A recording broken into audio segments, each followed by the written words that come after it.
ডাকসুর সফলতা একটাই, সেটি হচ্ছে বাংলাদেশের ইতিহাসে এই প্রথম কোনো নির্বাচনের পরে কোনো রাজনৈতিক দল হল দখল করে নাই।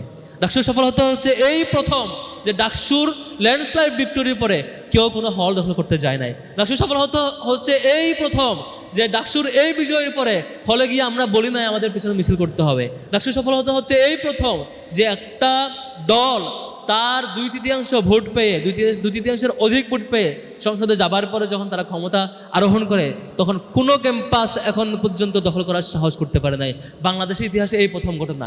এটাই আমাদের সার্থকতা। আপনারা নিরাপদ ক্যাম্পাসে আসছেন, আমাদের কমিটমেন্ট এটাই যে হল দখল করতে হলে আমাদের রক্তের উপর দিয়ে যেতে হবে, গণরঙ্গেশন করতে হলে আমাদের রক্তের উপর দিয়ে যাওয়া লাগবে। আমরা কোনোভাবেই আমাদের কোনো ছোট ভাই বোনকে একটা অনিরাপদ পরিবেশে, গণরঙ্গেশনের পরিবেশে যেতে দেব না ইনশাআল্লাহ। আমরা সেটা আটকেছি। লম্বা ফ্যাসিবাদী পিরিয়ড পার হবার পর যে ক্যাম্পাসে সুন্দর একটা সময় পার হচ্ছে, সেই ক্যাম্পাসে আপনাদের মতো ভাই বোনেরা বা শিক্ষার্থী হিসেবে প্রবেশ করতে পেরেছেন। আমাদের মতো সেই 18, 19 কিংবা 20 সালের ট্রমাটাইজ কন্ডিশন আপনাদেরকে পার করতে হচ্ছে না। সুন্দর আয়োজনের মধ্য দিয়ে, সুন্দর পরিবেশের মধ্য দিয়ে আপনারা সোনালী সময়গুলো পার করতে পারছেন।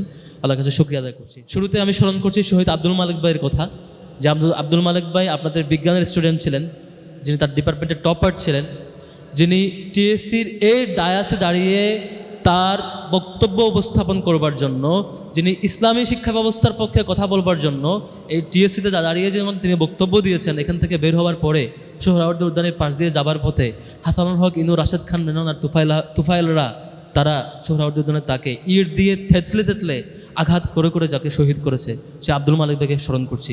যে আব্দুল মালিক ভাই তার কথাগুলো বলে যাওয়ার চেষ্টা করেছিলেন, যার আদর্শ এখনও অসংখ্য শিক্ষার্থীর হৃদয়ে ধারণ করে, অসংখ্য শিক্ষার্থী আব্দুল মালিককে ফিল করে।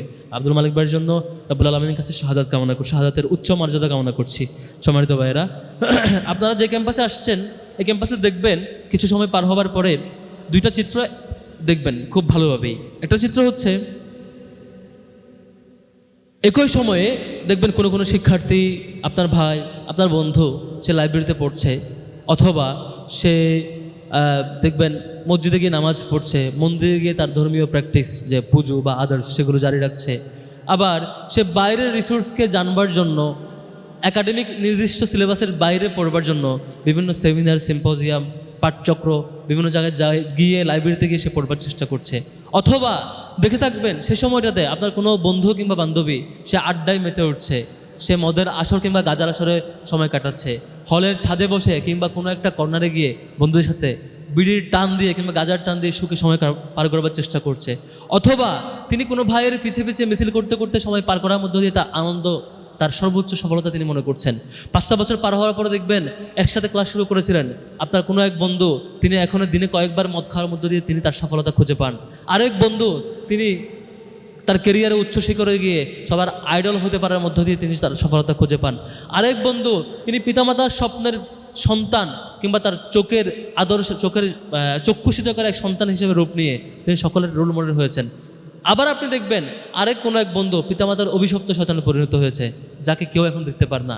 এলাকার যে যুবকেরা, এলাকার যে শিশুরা, যে মুরব্বীরা তাকে নিয়ে গর্ব করতো, 5 বছর পরে চিত্র পাল্টে গেছে। আমি আমার ক্যাম্পাসে দেখেছি, আমি যখন ফার্স্ট ইয়ার আসছি, একসাথে একই রুমে ঘুমিয়েছি, একসাথে মসজিদে গিয়ে নামাজ পড়েছি, ফজরের সময় নামাজ পড়েছি। 5 বছর পরে দেখেছি তিনি প্রকাশ্যে গাঁজা খান, প্রকাশ্যে মদ খান, প্রকাশ্যে আজে বাজে অশ্লীল কাজ করেন। তার বিবেকে একটু বাধা দেয় না, কারণ তার বিবেকটা তেমন করে গড়ে উঠেছে 5 বছরে। এই ক্যাম্পাসে সব কিছু আয়োজন আছে, কেউ আপনাকে নিষেধ করবে না তুমি এটা কইরো না। আপনি খারাপ কাজে জড়াতে পারেন, আপনি ভালো কাজে জড়াতে পারেন। মাঝে 5টা বছর এই ক্যাম্পাস কারোর জন্য অভিশাপের কারণ হয়, এই ক্যাম্পাস কারোর জন্য সফলতার কারণ হয়। আমার মনে হয় যে ভাই এবং বোনেরা এখানে উপস্থিত হয়েছেন, আপনারা আপনার বন্ধু বাছাই সতর্ক হবেন। যে বন্ধুরা আপনাকে বিপথে নিয়ে যায় তাদেরকে কাছে আনবার ক্ষেত্রে, কাছে আসবার ক্ষেত্রে, কাছে টেনে আনবার ক্ষেত্রে সতর্ক থাকবেন, সেটুকু অনুরোধ থাকবে। ক্যাম্পাসে বিশাল ডাইভার্স এরিয়া, এই ক্যাম্পাসে 5টা বছর পার হবার মধ্যে দেখবেন আপনার বন্ধু আজকে পাশে যিনি বসে আছেন তিনি বেস্ট বিতার্কিক হয়ে বেড়ে উঠেছেন। আপনার যে বন্ধু তিনি ডিপার্টমেন্টে বেস্ট রেজাল্ট করে বের হয়ে উঠছেন। আপনার যে বন্ধু তিনি ভালো পড়াশোনা এবং অধ্যবসায়ের মধ্য দিয়ে তার সর্বোচ্চ সফলতার উচ্চ উদাহরণ তিনি দেখিয়েছেন প্রত্যেকটা জায়গায়। তিনি দেখবেন তিনি তার যত লিমিটেশন ছিল সবকটা লিমিটেশন তিনি এখানে ফেস করে তিনি তার কোয়ালিটি দেখাতে পেরেছেন। আমরা দেখবো হয়তো সেটি, আবার বিপরীতে দেখব কেউ হারিয়ে যাচ্ছেন। সম্মানিত ভাইয়েরা, আবার দেখে থাকবেন আজকে আপনারা খুব ভালো সময় পার করছেন, একটা সময় আসবে কেউ ষড়যন্ত্র করবে, আপনাদেরকে দাস বানানোর প্রকল্প হাজির করবে। কেমন করে তিলে তিলে প্রথম বর্ষের শিক্ষার্থীদেরকে দাস বানানো যায়, কেমন করে বাধ্য করে মিছিলে নেওয়া যায়, সেই ষড়যন্ত্র কেউ না কেউ করবে, এখনো শুরু করেছে। কেয়ারফুল থাকা দরকার। আমরা একটা সময় দেখেছিলাম এখানে প্রথম বর্ষের শিক্ষার্থীদেরকে বলা হতো তুই ডিবেটে যাবি কেন, তুই ওই প্রোগ্রামে যাবি কেন, হুমকি দেওয়া হতো, গেলে পিটানো হইতো। তাকে বলা হইতো এই ক্যাম্পাস তার নিজস্ব রাজনৈতিক অর্জন, এই ক্যাম্পাসে আপনি গেলে তার ম্যান্ডেট নিয়ে যাওয়া লাগবে। বলা হতো তার মিছিলে না গেলে আপনাকে পিটানো হবে, আপনি কিছু বলতে পারবেন না, আপনি ক্লাস ফাঁকি দিয়ে তার মিছিলে যাওয়া লাগবে, আর নয়তো আপনাকে টর্চার করা হবে। এই ধরনের পরিবেশ এই ক্যাম্পাসে ছিল। সামনেও ফিরে আনার কেউ কেউ হয়তো চেষ্টা করবে। আজকে প্রোগ্রামের ট্যাগলাইন দেখছেন, নিরাপদ ক্যাম্পাসে স্বপ্নের কেরিয়ার, এই টাইপের ট্যাগলাইন কাছাকাছি। নিরাপদ ক্যাম্পাস নিরাপদ রাখাটা আমাদের দায়িত্ব। সম্মানিত ভাইয়েরা, আমরা ডাকসু জায়গা থেকে আমরা চেষ্টা করেছি। ছাত্র শিবির যখন ল্যান্ডস্লাইড ভিক্টোরি পেয়েছে, এই বিরাট সফলতার পরে, এই বিজয়ের পরে ছাত্র শিবির চেষ্টা করেছে যে প্রচণ্ড দ্বিমতকারী শিক্ষার্থী যাতে আমার সামনে এসে আমার সাথে দ্বিমত করতে পারেন। আমরা মনে করেছি, আমরা বলেছি বারবার যে আমরা তখন সফল হব যখন আমাদের দ্বিমত করা শিক্ষার্থীও আমার পাশে এসে চোখে চোখ রেখে আঙ্গুল তুলে বলতে পারবে ভাই আপনার এই ভুল ছিল, আমার সাথে দ্বিমতটা তিনি প্রকাশ্য করতে পারবেন এবং আমি শুধরাতে নিতে পারবো। আমি তখন সফল লিডার হতে পারবো যখন আপনার সুন্দর ক্রিটিক, গঠনমূলক সমালোচনা আমি রিয়্যাক্ট না করে, বিপরীত রিয়্যাক্ট না করে, বরং আমি শুধরে যাওয়ার উপকরণ হিসেবে গ্রহণ করব। তখন আমি সফল হব। আমরা চেষ্টা করেছি গত এই লম্বা 5-7 মাস যেটা পার হয়েছে। গত নবীনবরণ আর এই নবীনবরণের পার্থক্য হচ্ছে, গত নবীনবরণ আমি বিশ্ববিদ্যালয়ের সভাপতি হিসেবে ছিলাম, প্রোগ্রাম পরিচালনা করেছি। আজকে ডাকসু নির্বাচিত জিএস হিসেবে আসছি। আজকে বলতে পারি যে বাজেটের বাইরে এসেও আমাদের শিক্ষার্থী বোনদের জন্য আমরা চেষ্টা করেছি একটি ফিমেল জিমনেশিয়াম আলাদা করা, যেখানে আমাদের বোনেরা গিয়ে প্র্যাকটিস করবে।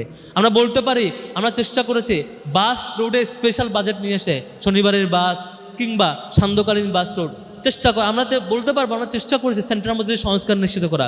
আমরা বলতে পারি আমরা চেষ্টা করেছি যে বিশ্ববিদ্যালয়ের ডাকসু নির্বাচন যাতে একাডেমিক ক্যালেন্ডারে থাকে, সেটি সর্বোচ্চ ম্যানেজমেন্ট মিটিংয়ে অ্যাপ্রুভ করে ক্যালেন্ডার কমিটিতে নিয়ে যাওয়া। আমরা বলতে পারবো যে আমাদের মাতৃত্বকালীন ছুটি সহ যেসব এজেন্ডা ইশতেহারে ছিল, সব ইশতেহারগুলো আমরা পুনর্জনের চেষ্টা করেছি।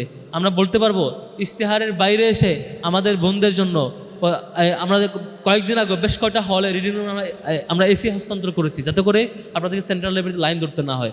আমাদের কমিটমেন্ট এইটা। একটা সময় আমরা দাঁড়িয়ে বলবো যে ভাই আমরা ইশতেহারের লিখিত কমিটমেন্টদের ভিতরে আমরা আবদ্ধ ছিলাম না, বরং আমরা আমাদের হৃদয়ের সর্বোচ্চটুকু বুঝ দিয়ে, আমাদের সক্ষমতার সর্বোচ্চটুকু, আমাদের চিন্তার সর্বোচ্চটুকু শক্তি দিয়ে আপনাদের কাছাকাছি যাওয়ার চেষ্টা করেছি, আপনাদের চাওয়াগুলো পূরণ করার চেষ্টা করেছি। আপনার হৃদয়ের চাহিদা আমাদের হৃদয়ের চাহিদার সাথে অ্যাডজাস্ট করার চেষ্টা করেছি। আপনার হৃদয়ের প্রত্যাশা, আপনার অনুভূতি, আপনার ক্রাইসিসের সাথে আমাদের পরিকল্পনার সাথে অ্যাডজাস্ট করার চেষ্টা করেছি, যাতে করে প্রত্যেকটা শিক্ষার্থী, প্রত্যেকটা ভাই এবং বোন আমাদের সাথে কানেক্ট ফিল করে। আপনারা দেখেছেন গত কয়েকদিন আগে শাহবাগের ঘটনা, ছোট্ট একটা ঘটনাকে কেন্দ্র করে তারা একটা ফেক ফটো ছড়িয়ে নির্দিষ্ট ছাত্র সংগঠন শেষ পর্যন্ত শাহবাগে মব তৈরি করে থানায় আক্রমণ করে, যে আইনের সহযোগিতা চাওয়া ভিকটিম শিক্ষার্থী যার ব্যাপারে মিথ্যা ফটোকার্ড ছড়ানো হয়েছিল ছাত্র শিবিরের দায়িত্বশীল, তার উপর টর্চার করা হয়েছে, তাকে আইনের সহযোগিতা দেওয়া হয় না। বিপরীতে সেখানে যখন আমরা যাই আমাদের ডাকসু প্রতিনিধিকে আক্রমণ করা হয়। তারা একটাই চায়, একটাই পরিকল্পনা, সামনে হয়তো মিলিয়ে নেবেন আপনারা, তারা চায় ছোটো ইস্যুকে কেন্দ্র করে সংঘাত তৈরি করবে, সংঘাত তৈরি করে দুই গ্রুপে এখানে মারামারি হবে, মারামারি হওয়ার পর এখানে পুলিশ ঢুকাবে, পুলিশ ঢুকায় বলবে যে দুই গ্রুপের মারামারি হয়েছে, সেজন্য পুলিশ আসছে, তারপরে হল দখল করবে। পুলিশের সহযোগিতায় হল দখল করে আগের যে মডেল সেটি হচ্ছে একটা দলকে হল বন্ধক দিয়ে দেওয়া, তারপরে সেই গণরুম গেস্টরুম ফিরিয়ে নিয়ে আসা। আপনাদের মধ্যে বিনীত অনুরোধ থাকবে, কখনো যখন এরকম কৃত্রিম সংকট তৈরি করার প্রকল্প চলবে, কখনো যখন সংকট তৈরি করে পুলিশ ঢুকিয়ে বাজে পরিস্থিতি তৈরি করে হল দখল করে কোনো দলকে বন্ধক দিয়ে দেওয়ার চেষ্টা করা হবে, আপনারা অন্তত শিক্ষার্থীর জায়গা থেকে প্রতিবাদ করবেন। ছাত্র শিবিরের সকল কর্মসূচিতে আপনি দ্বিমত করতে পারেন, ছাত্র শিবিরের সাথে প্রচণ্ড দ্বিমত করার স্বাধীনতা আপনার থাকবে। নবীনবরণ, আজকের নবীনবরণ তখনই সফল হবে যখন আমাদের ভাই বোনেরা যারা অংশগ্রহণ করেছেন তারা ছাত্র শিবিরের ভুলগুলো ধরিয়ে দিবেন, সাহসের সাথে দ্বিমত করবেন, এবং তখন সফল হবে যখন আপনারা এখান থেকে যাবার পরে স্বাধীন শিক্ষার্থী হিসেবে যেমন করে ছাত্র শিবিরের ভুল ধরবেন, তেমন করে অন্য কোনো ছাত্র সংগঠন এখানে ক্যাম্পাস দখল করতে চাইলে তার প্রতিবাদ করবেন। এটুকু আমরা আশা করতেই পারি, আমরা আশা করবো ইনশাল্লাহ। আপনারা আজকে যারা এক্সপার্ট আসছেন শিক্ষকগণ, তাদের আলোচনা শুনবেন, আপনার স্বপ্নের কেরিয়ার নিরাপদ ক্যাম্পাসে নিশ্চিত করতে চাইবেন ইনশাল্লাহ। ডাকসুর জায়গা থেকে আপনাদের ভাই হিসাবে প্রত্যেকটা ভাই বোনের সাথে আমরা পাশে থাকবো ইনশাল্লাহ। কয়েকদিন আগে লেদার ইনস্টিটিউটে আইলেটে আমাদের বিশ্ববিদ্যালয়ের শিক্ষার্থীদেরকে ম্যানার শেখানোর নামে গেস্ট রুম শুরু করার চেষ্টা করা হয়েছিল, আমরা থামিয়ে দিয়েছি। এই অপচেষ্টা আমরা রুখে দেব ইনশাল্লাহ। শুধুমাত্র আপনাদের এইটুকু সহযোগিতা চাই, যে কোনো অন্যায়ের বিপরীতে সত্য প্রকাশে আপনারা শিক্ষার্থী হিসাবে সাহসী ভূমিকা রাখবেন, আমরা ভাই হিসাবে সাথে থাকবো। আজকের আয়োজন সফল হোক, ছাত্র শিবিরের এই যাত্রায় আপনারা সমালোচনা করে হলেও অন্তত পাশে থাকবেন, সে আশা রাখতে চাই। আসসালামু আলাইকুম রহমতুল্লাহ। তোমরা প্রাচ্যের অক্সফোর্ডে ভর্তি হয়েছো, আমি প্রত্যাশা করতে চাই তোমাদের হাত ধরে আগামী দিনে এই প্রাচ্যের অক্সফোর্ড পাশ্চাত্যের অক্সফোর্ডের সাথে প্রতিযোগিতায় লিপ্ত হবে ইনশাআল্লাহ, কোয়ালিটির দিক থেকে এবং র্যাঙ্কিংয়ের দিক থেকে। আজকে যখনই র্যাঙ্কিং প্রকাশ করা হয় সারা পৃথিবীতে, সেই র্যাঙ্কিংয়ের সময় আমরা খুঁজে বেড়াই বাংলাদেশ থেকে কোন কোন ইউনিভার্সিটির র্যাঙ্কিং কত হলো। পাশ্চাত্যের যে অক্সফোর্ড আছে সেই র্যাঙ্কিং কিন্তু খোঁজার জন্য এত বেশি পেরেশান আমরা থাকি না। ভবিষ্যতে হয়তো বা পাশ্চাত্যের অক্সফোর্ড চেষ্টা করবে ঢাকা ইউনিভার্সিটির চেয়ে আগে নাকি পরে তার অবস্থান হলো। তো সেই অবস্থায় নিয়ে যাওয়ার জন্য তোমাদের প্রচেষ্টা অব্যাহত থাকবে, সেই অনুরোধ এবং প্রত্যাশা করছি। আল্লাহ তাআলা সূরা আলী ইমরানের 190 নম্বর আয়াতে বলেছেন, ইন্না ফি খালকিস সামাওয়াতি ওয়াল আরদ ওয়াখতিলাফিল লাইলি ওয়ান নাহারি লাআয়াতিল লিউলিল আলবাব। নিশ্চয়ই যারা আসমান এবং জমিনের সৃষ্টি নিয়ে গবেষণা করে এবং রাত ও দিনের আবর্তন নিয়ে চিন্তাভাবনা করে, গবেষণা করে, নিশ্চয়ই আসমান এবং জমিনের সৃষ্টি এবং রাত ও দিনের আবর্তনের মধ্যে জ্ঞানবানদের জন্য রয়েছে নিদর্শন, উলিল আলবাব। সেক্ষেত্রে আমার মনে হয় যে এখানে যারা বসে আছে, যারা ইতিমধ্যেই প্রুভ করেছে যে তারা উলিল আলবাব, এই তোমাদের জন্যে, তোমাদের মধ্যে, এই সমস্ত বিষয়ের মধ্যে তোমাদের জন্যে নিদর্শন রয়েছে। সেক্ষেত্রে এই তোমাদেরকেই এই সমস্ত বিষয়ের ব্যাপারে গবেষণাকে দায়িত্ব হিসেবে নিয়ে সেটাকে পালন করার জন্য অনুরোধ করব। এর পরের আয়াতে আরেকটি বিশেষ বিষয় সেখানে উল্লেখ করা হয়েছে, সেটা হচ্ছে আল্লাযীনা ইয়াযকুরুনাল্লাহা কিয়ামান ওয়া কুউদান ওয়া আলা জুনুবিহিম ওয়া ইয়াতাফাক্কারুনা ফি খালকিস সামাওয়াতি ওয়াল আরদ রব্বানা মা খালাকতা হাযা বাতিলান সুবহানাকা ফাকিনা আযাবান নার। যারা দাঁড়িয়ে, বসে এবং শয়নরত অবস্থায় আল্লাহ তাআলাকে স্মরণ করে এবং আসমান এবং জমিনের সৃষ্টি নিয়ে গবেষণা করে, তারা এই গবেষণার ফলাফল হিসাবে স্বতঃস্ফূর্তভাবে এটা বলে ওঠে যে নিশ্চয়ই আল্লাহ তুমি কোনো কিছুকেই অনর্থক সৃষ্টি করনি, তুমি পাক ও পবিত্র, তুমি আমাদেরকে জাহান্নামের আগুন থেকে রক্ষা করো। এই আয়াত থেকে আমি যেটা বুঝেছি সেটা হচ্ছে, যদি এই গবেষক মানুষেরা, এই গবেষকদের মধ্যে যারা আল্লাহকে সদা সর্বদা স্মরণে রাখতে পারবে, সেই মানুষরা যখন গবেষণা করবে, এই গবেষণার ফলাফল হিসাবে ফলাফল পেয়ে তারা চমৎকৃত হবে এবং তাদের ঈমান বৃদ্ধি পাবে। তারা আশ্চর্যান্বিত হবে যে এই প্রত্যেকটা জিনিস এত রহস্যে ঘেরা, এত চমৎকারভাবে জ্ঞানপূর্ণভাবে সৃষ্টি করা, সেটা দেখে আশ্চর্য না হয়ে আমরা পারবো না। তখন এটা বলে উঠতে বাধ্য হব যে সুবহানাল্লাহ, এবং আমরা এটাও মনের মধ্যে জাগরুক করতে পারবো যে এই সৃষ্টিগুলা করা আল্লাহ তাআলার জন্য যখন কঠিন হয় নাই, পরকালে এটা দ্বিতীয়বার সৃষ্টি করা তার জন্য কোনো ব্যাপারই না। অতএব পরকালে যে জাহান্নামের কথা বলা হয়েছে সেটা অবশ্যই সত্য, এবং সেই ভয় আমাদের মধ্যে তৈরি হবে এবং সে সময় আমরা আল্লাহ তাআলার কাছে পরকালে সেই জাহান্নামের আগুন থেকে বাঁচার জন্য আল্লাহর কাছে আকুতি করব। সো আমরা যদি দেখো এই গবেষকদের মধ্যে আল্লাহর স্মরণটা যদি নিশ্চিত করতে পারি, তাহলে এই গবেষকরা নিজের ঈমান বৃদ্ধি এবং মানুষের ঈমান বৃদ্ধির জন্য প্রচেষ্টা চালাতে পারবে, সহায়ক ভূমিকা পালন করতে পারবে, গাইডলাইন হিসেবে তারা মানুষদেরকে গাইডলাইন দিতে পারবে। সো আমি প্রথম আয়াতটা উল্লেখ করে অনুরোধ করেছিলাম যে গবেষণা কাজে তোমাদেরকে ইনভলভ হতে হবে বেশি করে। দ্বিতীয় আয়াতের মধ্য দিয়ে বলতে চাই, এই গবেষক হয়ে ওঠার সাথে সাথে তোমাদেরকে সদা সর্বদা যেন আল্লাহকে স্মরণ রাখতে পারো, সেই জন্য প্র্যাকটিস করার চেষ্টা করতে হবে। আল্লাহর স্মরণ হৃদয়ের মধ্যে জাগরুক যেন থাকে, সেরকম বান্দা হয়ে ওঠার জন্য চেষ্টা করতে হবে। ইসলামী ছাত্র শিবির এই কাজটিতে বিশেষভাবে সহযোগিতা করে। নানান প্রোগ্রাম আমাদের হাতে, সাপ্তাহিক বলি, মাসিক বলি, বাৎসরিক বলি, পারলে প্রতিদিন বিভিন্ন রকমের কর্মসূচির মধ্য দিয়ে আমরা একে অপরকে আল্লাহ তাআলাকে স্মরণ করার এই প্র্যাকটিসটা তাদের মধ্যে জারি করার জন্য চেষ্টা করে থাকি। আমি নেক্সট আরেকটি বিষয় বলে আমি আমার কথা শেষ করতে চাই। সূরা আল আসর, ওয়াল আসর ইন্নাল ইনসানা লাফি খুসর ইল্লাল্লাযীনা আমানু ওয়া আমিলুস সলিহাতি ওয়া তাওয়াসাউ বিল হাক্কি ওয়া তাওয়াসাউ বিস সাবর। আল্লাহ তাআলা সময়ের শপথ করে বলেছেন, কালের শপথ, নিশ্চয়ই মানুষ ক্ষতির মধ্যে রয়েছে। সামগ্রিকভাবে মানুষ এবং ইন্ডিভিজুয়াল প্রত্যেকটা মানুষ ক্ষতির মধ্যে রয়েছে, এক্সেপ্ট দোজ পিপুল, তারা ছাড়া যারা ঈমান এনেছে, আমলে সলেহ করতে থেকেছে, একে অপরকে হকের তথা ভালো কাজের, সত্য কাজের পরামর্শ দিতে থেকেছে এবং একে অপরকে ধৈর্য ধারণের তথা অটলতা অবিচলতার ব্যাপারে পরামর্শ দিতে থেকেছে। সো আমরা যদি একবার আল্লাহর স্মরণকারী বান্দা হিসাবে পরিগণিত হই, তার মানেই আমরা সফল হয়ে গেলাম না। আল্লাহর স্মরণ থেকে দূরে নেওয়ার জন্য শয়তান সদা সর্বদা চেষ্টা করছে। আমরা যদি এই কাজের উপরে অটল থাকতে চাই, তাহলে অবশ্যই সবসময়ের জন্য আমাদের সহযোগিতা প্রয়োজন হয়, এবং এই সহযোগিতা আমরা পেতে পারি একজনের কাছ থেকে আরেকজন।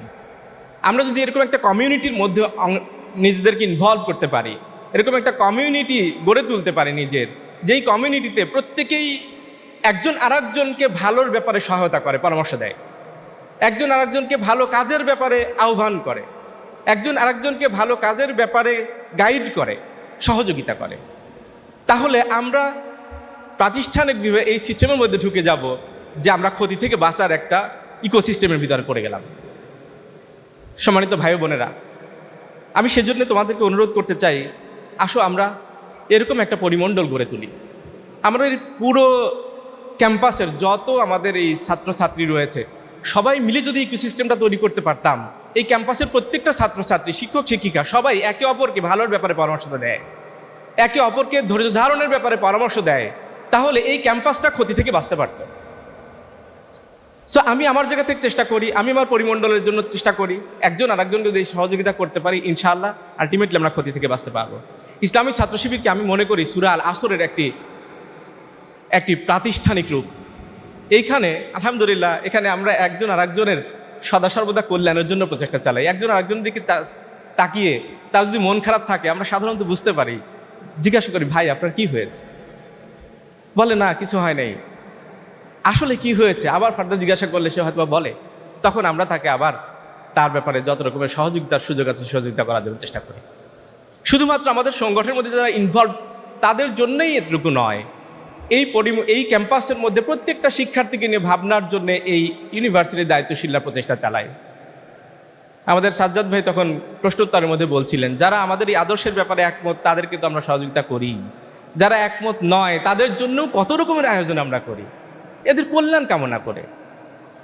সো আমি এই আহ্বানের মধ্যে দিয়ে শেষ করতে চাই যে ইসলামী ছাত্র শিবির সত্যিকার অর্থে হৃদয় থেকে, মন থেকে, দিলের ভেতর থেকে কল্যাণ কামনা করে তোমাদেরকে আহ্বান করে, আসো আমরা ক্ষতি থেকে বাঁচি, আমরা সত্যিকার অর্থে একটি সুন্দর সোসাইটি বিনির্মাণের জন্য চেষ্টা করি, আমরা প্রচেষ্টার মধ্য দিয়ে আমাদের এই দুনিয়ার জীবনটা সুন্দর করে গড়ে তুলি, এবং এই চেষ্টাটাকে যদি আল্লাহ তাআলা কবুল করেন তাহলে আখিরাতে আমরা সেটার মধ্যে মুক্তি পাবো। সেটার জন্য আসো আমরা একে অপরকে সহযোগিতা করি।